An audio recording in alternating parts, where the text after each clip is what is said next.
네, 오늘 본문의 말씀을 중심으로 고운 딸이 벌 받는 이유는 억압과 압제 때문입니다. 이런 제목으로 함께 말씀 나누겠습니다. 세상에서 가장 아름다운 것을 우리는 꽃이라고 부릅니다. 하늘하늘 피어나는 꽃봉우리의 고운 모양, 그리고 울긋불긋 꽃잎마다 물드는 예쁜 색깔, 바람에 실려 주변에 은은하게 퍼지는 그윽한 꽃향기, 꽃이란 것은 아름다움 그 자체이다, 이렇게 이야기를 합니다. 그런데 어느 노랫말에 보면은 사람이 꽃보다 아름답다 라고 읊조립니다. 어떤 사람이 꽃보다 아름다울까요? 고운 얼굴, 고운 몸매, 고운 자태를 지니면 고운 꽃에 견줄 수가 있을까요?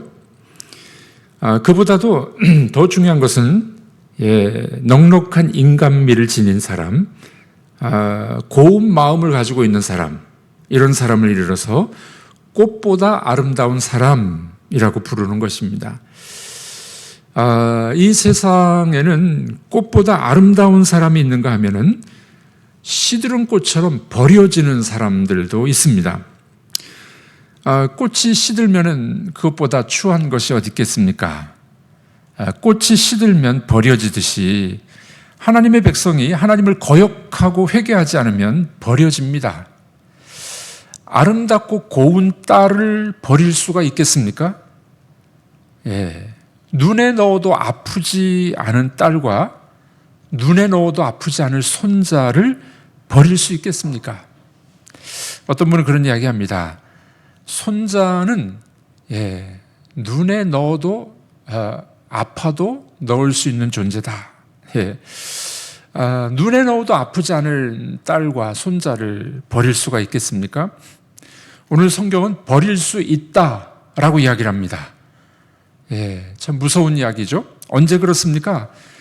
회개하지 않는 자들, 돌이키지 않는 자들, 회개하고 돌아오지 않는 자들은 버려질 수도 있다라고 경고하는 말씀입니다. 오늘 예레미야서 6장에 들어왔는데 예레미야 선지자는 예루살렘이 버림받을 것을 예언합니다. 북쪽 바벨론의 침략으로 망하게 될 것을 예언합니다. 왜 이렇게 비참한 최후를 맞이하게 될까요? 그 이유가 무엇이겠습니까? 오늘 예레미야는 6장에 들어와서 예언의 말씀을 전합니다. 먼저 누구에게 말하냐면은 그의 족속, 예레미야의 족속이었던 베냐민을 향해서 예언합니다. 뭐라고 예언하나요? 1절을 한번 읽어보도록 하겠습니다. 베냐민 자손들이 예루살렘 가운데로부터 피난하라. 드고아에서 나팔을 불고 베탁게림에서 깃발을 들라. 재앙과 큰 파멸이 북방에서 엿보아 오미니라. 이 베냐민은 예루살렘 정북쪽에 자리 잡고 있었던 족속입니다. 예레미야는 그 족속 베냐민 지파에서 나온 사람입니다. 자기 지파 족속에게 피난하라라고 명령합니다. 남쪽으로 피난하라. 왜 그렇습니까? 북쪽에서 이 바벨론이 침략해 오기 때문에 남쪽으로 피난하라라고 권하고 있습니다. 예루살렘으로부터 도망하여 남동쪽으로 약 20km 떨어진 드고아로 가서 나팔을 불라고 이야기합니다. 또한 예루살렘과 베들레헴의 중간 요지에 있는 베탁게림에서 신호를 보내라고 말합니다. 왜 신호를 보내고 나팔을 불어야 될까요? 그 밑에 이 주민들이 그 신호를 듣고 보고 도망하도록 경고하라는 것입니다. 멸망과 징계의 시기에는 경고하는 사람이 반드시 필요합니다. 경고하는 사람. 오늘 우리가 알고 있는 예레미야 선지자는 눈물로 호소합니다. 그 백성, 남쪽 유다 백성들에게 눈물로 호소합니다. 베냐민 지파의 사람들은 전령처럼 전장의 소식을 전하는 봉화대를 지키는 사람처럼 경고를 주어라. 경고의 메시지를 주라고 이야기합니다. 자, 우리는 여기서 중요한 교훈을 얻게 됩니다. 우리 성도들의 역할이, 교회의 역할이 그러해야 된다는 겁니다. 죄악이 가득한 세상 속에서 죄를 말할 줄 아는 성도가 되어야 합니다. 우리의 삶으로 세상의 죄악을 고발할 줄 아는 성도가 되어야 된다는 것입니다. 자, 우리는 여기서 선지자들의 중요한 역사관, 세계관을 발견하게 됩니다. 나라의 장래는 전적으로 하나님의 손에 달려있다는 것입니다. 아무리 군사력이 강하고 경제력이 풍부하더라 할지라도, 최신식 무기를 도입하고 방비한다 할지라도 그것을 지탱해 주는 것은, 나라를 지탱해 주는 것은 그 무기가 아니라는 것입니다. 전쟁을 막아주는 것은 무기가 아니라는 겁니다. 오직 여호와께서 성을 지키지 아니하시면 파수꾼의 경성함이 허사다라고 말하고 있기 때문입니다. 우리가 잘 알고 있는 조선시대 이율곡 선생이 있죠. 이율곡 선생은 이 민족의 파수꾼 역할을 했습니다. 당쟁에 휩쓸려서 정신을 못 차리고 있던 정치인들에게 이런 주장을 했습니다. 일본이 쳐들어올 것이기 때문에 일본의 침략을 막기 위해서 10만 양병설, 10만 대군을 키워야 된다라고 주장을 했습니다. 그런데 오히려 이 이율곡을 나라를 시끄럽게 만드는 반역자다라고 몰아붙입니다. 그리고 그를 귀양 보내게 됩니다. 결국 어떤 일이 벌어졌나요? 임진왜란, 정유재란이 일어나게 됐던 겁니다. 나라가 초토화되었던 겁니다. 또한 우리 과거 한국의 교회가 파수꾼 역할을 감당하지 못했을 때가 있었습니다. 부정부패로 얼룩졌던 자유당 시절, 정권과 백성들의 해이한 정신을 지적하지 못했습니다. 그래서 어떤 일이 벌어졌나요? 유교가 발발하지 않았습니까? 또 그런 일이 있었습니다. 물질 문화로 오염되었던 이 나라 민족의 백성들, 하나님을 배반하고 황금 만능주의로 살았던 이 시기가 있었습니다.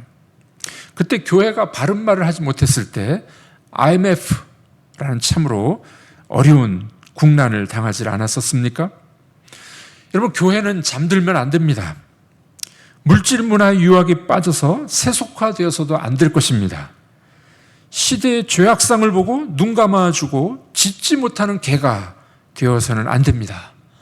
개는 짖으라고 있는 존재죠. 요즘 아파트에서 개가 너무 짖어가지고 민원이 들어오는 일들도 있습니다만 원래 개는 짖으라고 있는 존재입니다. 교회가 예언자적 사명을 감당하지 못한다면 교회의 사명을 잃어버리고 있는 것은 아닐까요? 죄악으로 멸망을 당하고 있는 이 사회, 회개하면 용서받을 수 있다는 것을 주장해야 되는 것이 바로 교회입니다. 여호와의 날이 세상 사람들에게는 심판의 날이지만은 우리 성도들에게는 영광을 받을 날이라는 것을 전달하는 것이 바로 교회의 역할이어야 된다는 것입니다. 오늘 본문의 예레미야와 베냐민 지파는 예언자, 파수꾼의 역할을 감당하게 됩니다. 경고자의 역할을 감당하게 됩니다. 예레미야는 경고하면서 남유다의 멸망의 이유를 강조합니다. 예루살렘을 뭐라고 이야기합니까? 아름답고 우아한 시온의 딸. 정말 귀한 모습이죠. 예루살렘은 아름답고 우아한 시온의 딸입니다. 그런데 이 예루살렘이 어떻게 됩니까? 벌 받을 성, 벌을 받는 성이 된다라고 이야기합니다. 이유가 뭘까요? 하나님의 눈에 넣어도 아프지 않을 만큼 아름답고 우아한 딸, 예루살렘, 남유다가 벌 받는 성이 되는 이유는 무엇일까요? 그것은 그들의 압제와 억압 때문입니다. 어디 나옵니까? 6절과 7절에 나옵니다. 그 이유가 나옵니다. 읽어보겠습니다. 이는 벌받을 성이라 그 중에는 오직 포악한 것뿐이니라. 샘이 그 물을 솟구쳐냄 같이 그가 그 악을 드러내니 폭력과 탈취가 거기서 들리며 질병과 살상이 내 앞에 계속하느니라. 우리나라 번역에 보면 포악한 것이라고 했는데 원래 의미는 억압과 압제입니다. 힘 있는 자들이 힘 없는 사람들을 억압했습니다. 압제했습니다. 폭력과 탈취가 있었습니다. 살상이 있었습니다. 하나님의 심판의 기준을 우리는 여기서 보게 됩니다. 하나님의 마음은 긍휼과 자비가 아니겠습니까? 가난하고 힘든 자들을 보살펴주고 보호해야 함이 하나님의 뜻 아니겠습니까? 공의와 정의가 흐르는 세상에 하나님의 계획입니다. 그런데 예루살렘의 지도자들, 힘 있는 자들의 행태를 보십시오. 무엇입니까? 억압과 압제였습니다. 폭력과 탈취가 그들의 모습이었습니다. 그래서 이 그 아름답고 고왔던 딸이 벌받을 성으로 변하게 됐다라고 예레미야는 이야기하고 있는 것입니다. 하나님께서는 적극적으로 이 적군인 바벨론을 격려하십니다.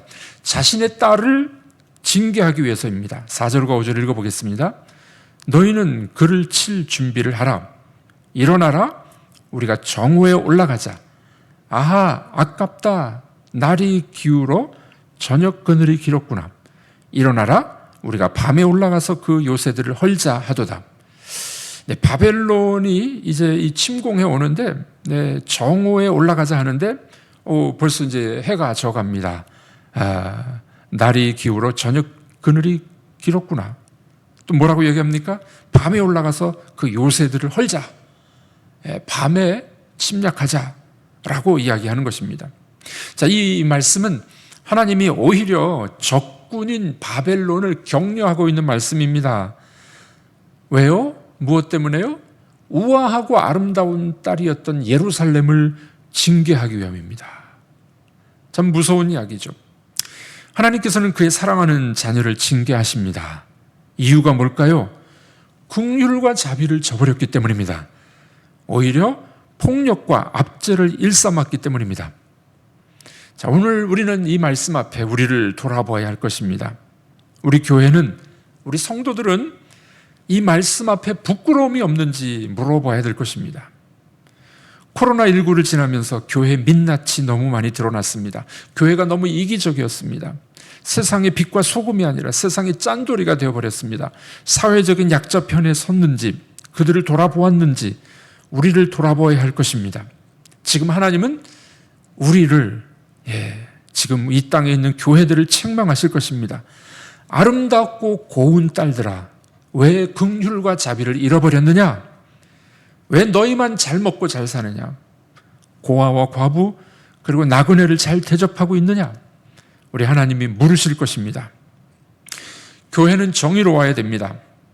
구약에서 하나님의 정의는 고아와 과부와 나그네를 잘 대접하는 것입니다. 월터 브루그만이라는 학자의 책을 읽어봤는데 이분은 이런 이야기를 합니다. 하나님의 통치는 환대의 통치다. 환대의 통치다. 손님 대접을 잘하라는 것입니다. 하나님께서 그러하셨기 때문에 그럽니다. 하나님이 우리를 그렇게 환대해 주셨기 때문에 손님들을 또는 사회적인 약자들을 환대해 주어야 된다. 이것이 하나님 나라 통치의 방법입니다. 우리는 교회에 찾아오는 손님들을 잘 대접했으면 좋겠습니다. 도움을 요청하는 교회들의 요청을 잘 들어주는 교회가 됐으면 좋겠습니다.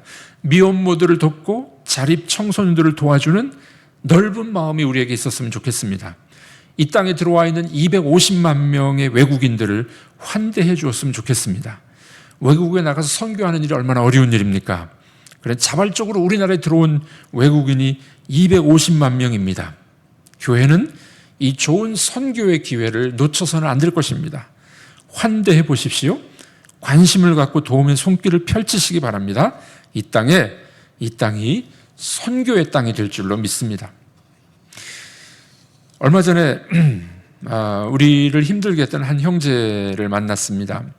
당뇨병으로 다리를 절단했습니다.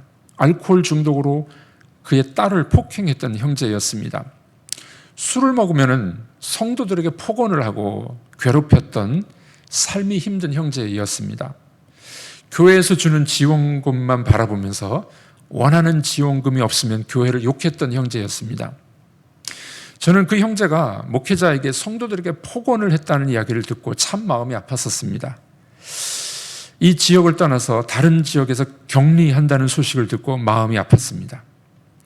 어떻게라도 좀 도와줄까 시도했는데 당분간은 연락을 끊는 게 좋겠다라는 담당 교육자의 말을 듣고 그만 생각을 멈췄던 것입니다. 그런데 얼마 전에 교회 앞에 도로에서 길을 건너가는 그 형제를 보았습니다. 뒷모습을 보았는데 걸어가는 그 뒷모습이 참 쓸쓸해 보였습니다. 다리를 절었습니다. 자녀에게는 인정받지 못하는 아빠, 아내에게는 소외된 남편, 교회 성도들에게조차도 거부당했던 성도였습니다. 한 사람의 목사로서 그를 어떻게 대해야 하는가? 저는 이 말씀이 생각났습니다. 선을 행하다 낙심하지 말라는 말씀이 떠올랐습니다. 우리의 사역은 선을 행하면서도 낙심하지 말아야 됩니다. 이 말은 지속적으로 하라는 겁니다. 지속적으로. 알아주지 못해도, 힘들어도, 포기하고 싶은 마음이 있어도 계속 하라는 하나님의 음성입니다. 다시 그 형제를 한번 찾아볼까 합니다. 따뜻한 손길로 손을 잡아주고 기도해주고 싶습니다. 밑 빠진 독에 물 붓는 것 같지만 주님의 사랑으로 그의 필요를 채워줘야 되지 않을까 싶습니다. 그리고 그에게 다시 소망에 관한 이야기를 들려주고 싶습니다. 우리 주 예수 그리스도만이 그에게 진정한 소망임을 알려줄 것입니다. 주님이 그를 환대해 주셨듯이 나도 그를 환대해 주리라고 생각해 봅니다. 교회는 오늘 말씀을 우리가 잘 기억해야 될 것입니다. 아름답고 고왔던 딸을 하나님이 왜 버리십니까? 그들에게 자비와 긍휼이 없고 폭력과 억압이 있었기 때문입니다. 우리 교회가 그러하지 아니한지 우리를 살펴보는 귀한 시간이 되기를 주님의 이름으로 축복합니다. 기도하겠습니다. 하나님 아버지 감사합니다. 고왔고 아름다웠던 딸 예루살렘을 버리는 하나님의 마음을 우리가 보았습니다. 긍휼과 자비를 잃어버린 예루살렘, 하나님은 그들을 멸망의 길로 넣어버리셨습니다. 우리 교회가 그런 모습이 아닌지 돌아보기를 원합니다. 자비와 긍휼 있게 하시고 아버지의 마음을 세상에 펼치는 귀한 교회가 되게 하여 주시옵소서. 예수님의 이름으로 기도하옵나이다. 아멘.